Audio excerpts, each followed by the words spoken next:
Hi, I'm Jackie Tantillo, and this is Should Have Listened to My Mother. I usually begin my program thanking all my listeners worldwide who are listening to Should Have Listened to My Mother. And like I say, it's always so much fun to say worldwide, but there are people that are listening far and wide, especially for today's guest. But I would like to do a shout out to everyone listening in the Ventura, California area to KPPQLP. It's 104.1 FM and streams on the MyTuner app. And also you can listen on capsmedia.org/radio. Sometimes it takes a while to truly grasp the significance, the lessons mothers lay down for their children, regardless if it was a gentle nudge or something more obvious. I know my mother, Linda, was constantly planting seeds for myself and my siblings. Did I always jump on it immediately? No, definitely not. But she kept at it with the 7 kids, and it eventually all blossomed right in front of my eyes. My guest has a PhD in chemistry and chemical engineering. He's also an author. At 19, he left home, emigrated to Germany from India, and now speaks 8 languages. Naveen didn't start writing till after his retirement, and he wrote to me saying that his mother had laid down all the elements for him starting at a young age, and now he understands her and the lessons that she taught him. His mother had 4 children, plus relatives to take care of in India, and she also was a very successful writer, novels and short stories. All of this, a woman in India, usually don't go hand in hand with working. So we're going to talk about that indeed. So Naveen, Sridhar, thank you so much for joining us on Should Have Listened to My Mother. Oh, thank you. It's an honor for me to be talking about my mother, not only about myself, because after all, I was modeled by my mother. Much later, I realized the whole thing, how much she did for me. But it was not the kind of a relationship that you have nowadays with a small family. She was in charge of a huge joint family. So what happens is the few moments you have with your mother, you cherish all your life. And that's what I'll be talking about. Can you tell us your mom's name? Her name was Ejaya Lakshmi. Ejaya Lakshmi, is that correct? Yeah, that is translates to Victoria, but the meaning is of the Victoria, a person who is victorious. That's beautiful. She was victorious, clearly, by having, you're the youngest of the 4 kids? Yeah. And what did you call her? What is the term of endearment in India? How would you refer to your mom? Amma. Amma is the mother, and that's the way I called her. And she was, well, I had 2 sisters and 1 brother, all elder to me, of course. And they're all now gone. I'm the last man standing. And I grew up among elders, uncle, my aunt, and their children. They're all in one whole family. That was one big joint family, and my mother was in charge of the whole household. How did it come that she was able to have this writing career? Because typically women don't work in India. They work in the home. They take care of the family. Is that correct? Yes, you're right. She was not working at all, but she was only looking after the children. And my father was a senior officer, and government officer in the kingdom, under the royal service. And she was at home. But she was, I've never seen her sitting somewhere and writing anything at all. She was always running around and looking after this child and that child. But all that I remember of her also is she was always holding a clipboard in her hand, and she would jot down any thoughts that came to her mind on the way. And I was told later on that she used to write after we all retired, we all went to bed. And late at night, she used to write 1 or 2 hours. She used to do the household accounts of how much money was spent on that day and keeping a regular diary. And then she would turn to writing her stories. So that's all that I saw of her. But she was I would say, at the zenith of her career. That was the 40s. And she had written quite a few short stories and novels. And she was also translating. She was writing in 2 languages. And she wrote also books for children and so on. But I was too young to know about it, too young to care.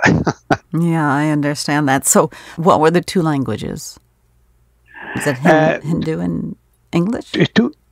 No, that is not English. 2 Indian languages, Tamil and Kannada, the 2 languages. And Tamil is our mother tongue, but we are living in a place where Kannada was the language of the state, is the language of the state. She knew both the languages, and she was writing in both of them and translating from one to another. Did she go to school? I'll put it this way. She was, I would say, she was a school dropout. She did about sixth grade or so. She stopped and she went to her parents and she said she wanted to get married and settle. Later on, much later in my life, I went to my grandmother and asked her, why did you allow her to drop out of school? My grandmother said, well, in those days, we didn't care. She was the first child of the 8 children. We had other children to look after. So she said she would get married. We said, okay. And that's it. Oh, my gosh. So with the permission of her parents, she dropped out of school. She married very young. And if you like, I'll give you some 3 stories about her, or 3 scenes from her life. Then you know how Please, yes, please. Yes. The first is, imagine a 17-year-old girl sitting somewhere in a small hut in the middle of a jungle, the rainforest. And there she was holding a child, her first child, 1-year-old, on her lap, married, and her husband was away because he was the magistrate of that place, and he has to ride his horse, and he was away riding somewhere to some different villages, settling the matters at court, something like a circuit judge, a young junior circuit judge. So he would come back after 1 or 2 days, and she told me how she was terrified. There was no electricity, no telephone, and just an oil lamp, and the door was closed. And now and again, she would even hear a leopard coming and lying on the other side of the door and purring like a cat. And for 1 or 2 hours, sleep a bit and walk off. And she was holding the child, and she, out of fear and she started writing. Just imagine, she started writing. That's the way she began her career. And it's not like today where you sit in the comfort of your home and start writing horror stories. She was sitting in the comfort of the horror and writing, oh my goodness, writing peaceful stories to be away. And the second scene would be, that was around about 1927, 100 years ago. Now the second scene could be some time around 1948. India had become independent, but was still a dominion of Britain. It became a republic only in 1950. So in these 3 years, there was a gentleman called, again a long name, Rajagopalachari. He used to be abbreviated to Mr. C.R. And this Mr. C.R. became the Governor General representing the Queen. He was the successor of the Viceroy, Mountbatten. And this gentleman was also an author. And she knew him all along because she was translating his famous stories and novels into her language. And that way they were only under correspondence. They had never spoken or met each other or spoken to each other. And this gentleman came down to my city on a visit, and my father was in charge of organizing the whatever convention it was. And there he asked my father, "Oh, hello, Mr. Srinivas. That's so nice to meet you. It's a common name here. I know a lady by that name. Do you know her?" And he mentioned my mom's name. My mom was more famous than my father. and my father said, yes, of course, I know her. And he said, I would like to meet her. She has done so many translations and been getting on so well. And if I'm here, I'd like to be, would it be possible? My father said, yes, within 4 hours, sir. 4 hours? Yes. And he sent a car. My father sent a car to my mother. And so she put on her best sari. She came down. And then my father introduced her to him and said, this is also happens to be my wife. and that is an interesting episode. And in the later years, 1998, the last year of her life, she was so ill, she was in bed, and they wanted to award her the kind of for her life achievement, some award from the government of India. So the governor expected her to come, but she was not in a position at all. So he came with his whole entourage all the way to her home and offered her the prize and the medal and so on. And I had a photograph of that all too. She was very sick and she passed away a few months later. So these 3 points alone, on these 3 occasions, I was not present, but I cherished them as my own memory. How old was she when this gentleman who had she been translating his writings, how old was she? Do you have any idea? She was old, about 27, yeah, about 25. Wow, very young. And what age did she get married? She got married when she was 16. Wow. And 16. Was it an arranged marriage?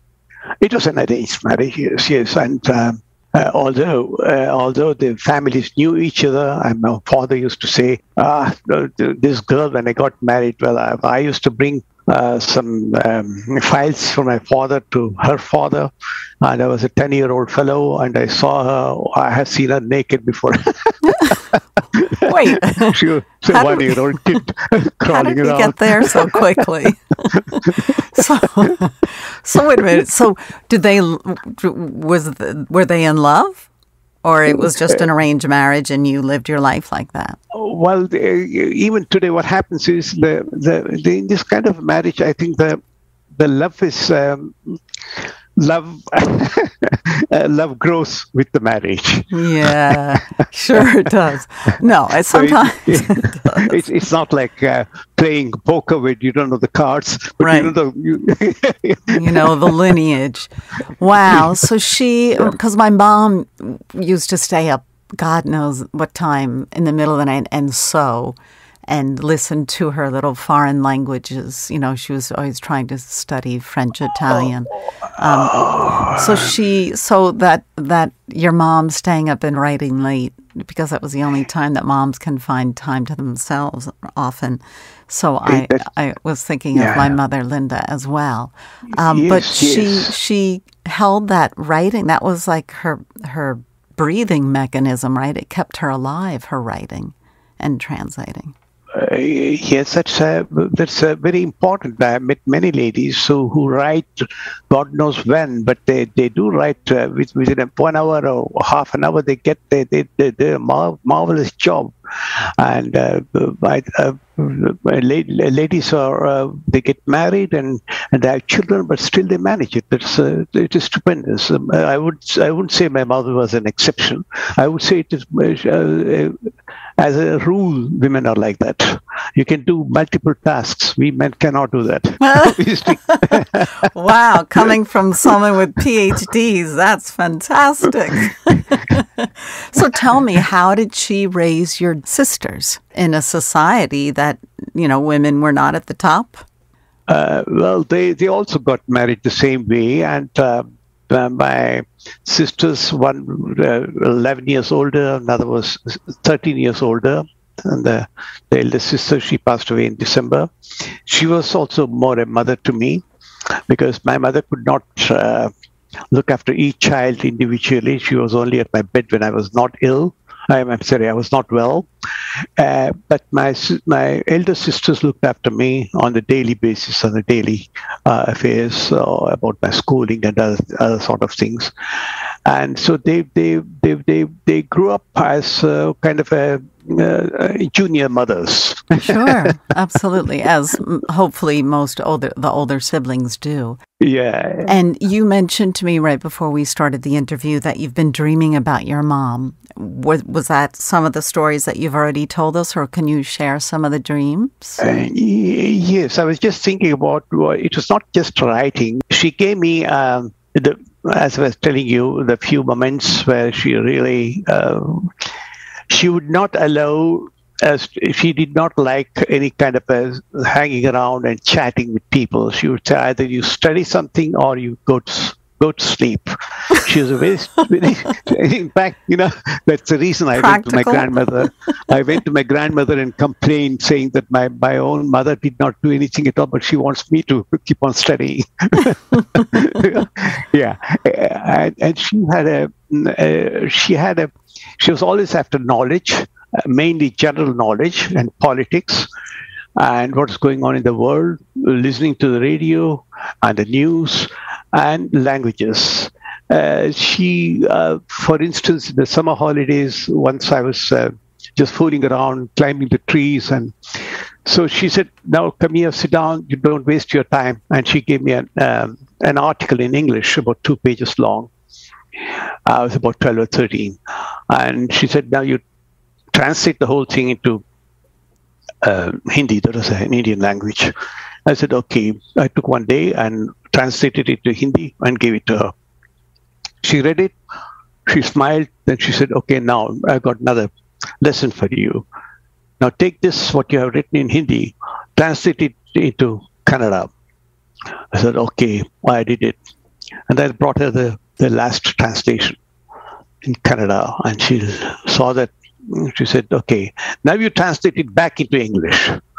So I did that too, back into English. And then she said, "Now you have done your job, come here." And she showed me my finalized English version with the original English version. My version was only about 1/3 of the length of the original one. Wow. Because as I was doing, I was paraphrasing. I partly because I was idle, or I said, "What the hell? Why should you keep on repeating?" So it has all been reduced. And she said, "You're not translating, you're only paraphrasing." Oh my gosh. Well, that's a good exercise too, You weren't translating. Yeah. And it really, 10 years later, just about 10 years later, I was 23 in Berlin studying, and I worked as I was earning my money as a translator and interpreter for English, Spanish, and German. And thanks to her, so to say, indirectly, because I kept this up, interest in languages, because of her, because of that horrible translation business that I did. I was earning money this time.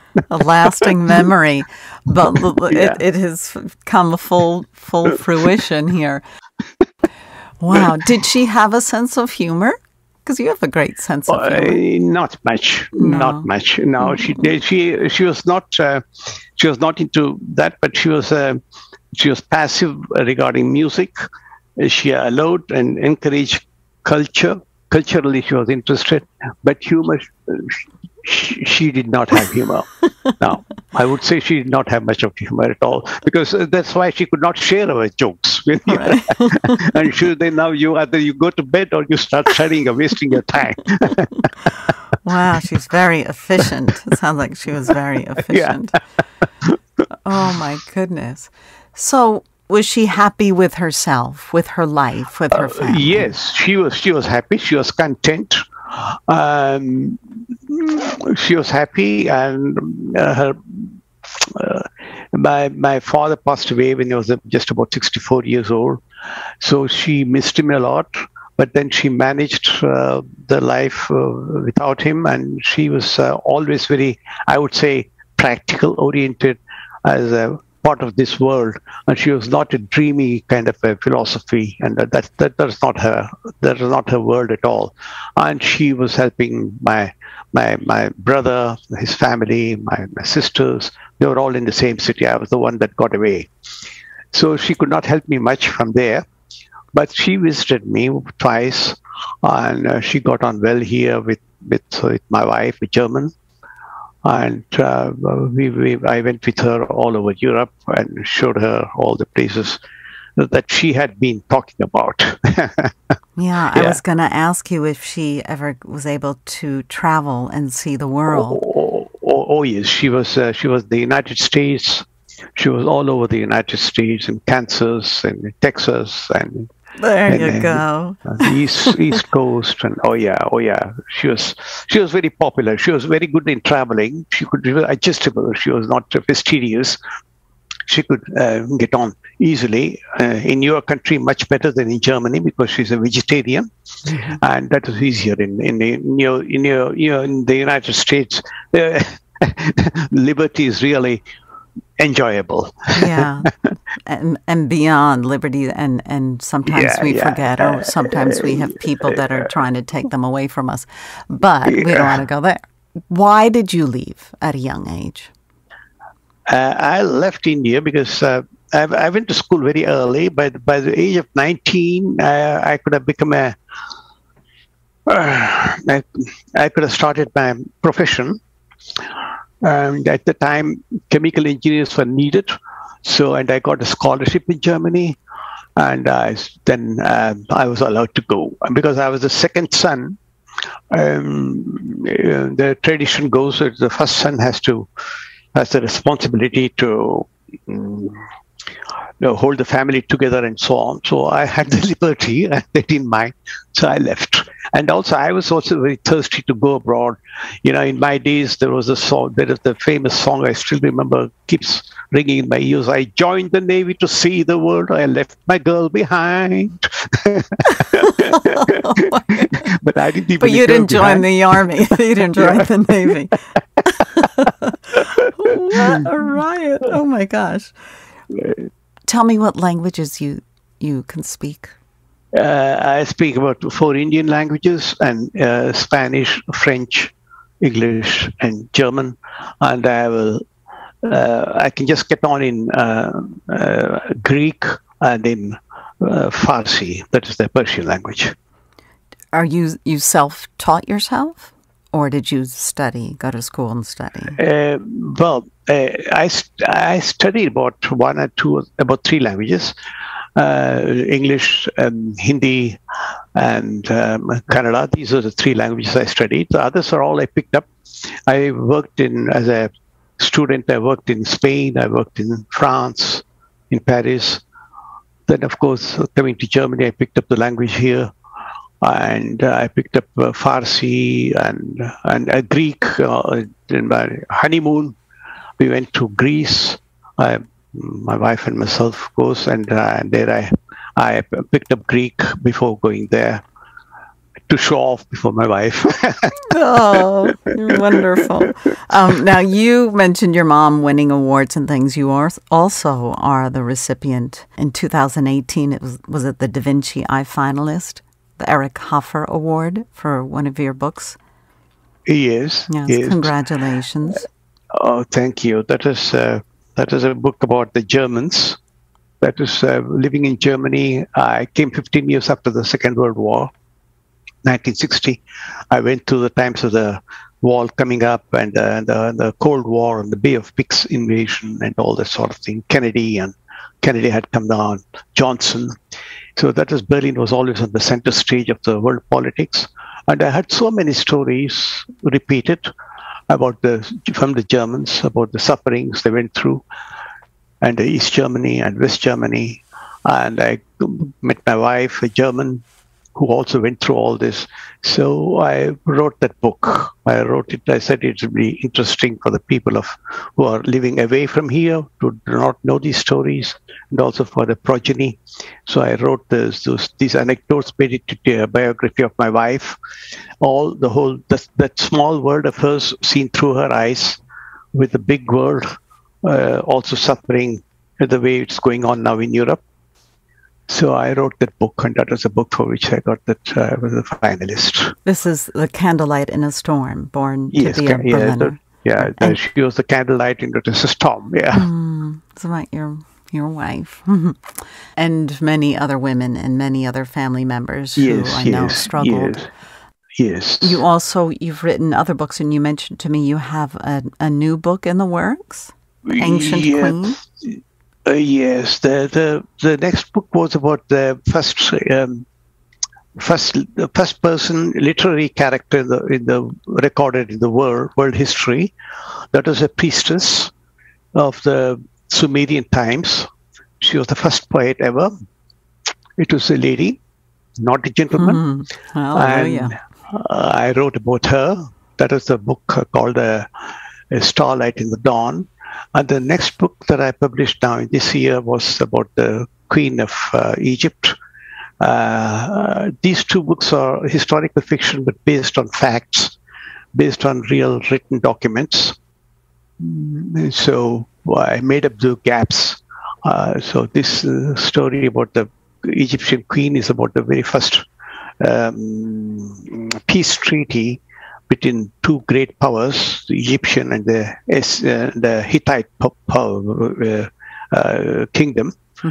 And that was very timely because that was all, as I went to press, the war had started in Europe between Russia and Ukraine. So that again, the peace had broken down. There was no peace treaty, but there was war. So that's also, but the motive for me for all these books are again and again, a woman, and a famous woman or a not a famous woman, who shows her grit by way of her resilience and adamance and courage. This has become it just has become kind of a, I don't know, it just turned out, I think I have to trace it back to my mother. These women are quiet, not talked about, the stories are untold, but they are there, and they are ignored and forgotten. Well, thank you for telling these stories, and keep going, keep writing, because there's so many stories that need to be told about women and the magic that they are able to accomplish, and the people that they touch, right? The people that they touch. Yeah, they are true stories. They are forgotten, but they are true stories. You call it history. It's not his story. It could also be her story. Oh, my goodness. I could talk to you forever. Naveen, I want to spell your name for everybody. Naveen is spelled N-A-V as in Victor, E-E-N. And his last name is spelled S as Sam, R-I-D-H-A-R. And Naveen, your website is NaveenSridhar.com, correct? Yes. Okay. It is such a pleasure to have you join me on Should Have Listened to My Mother. Thank you so much.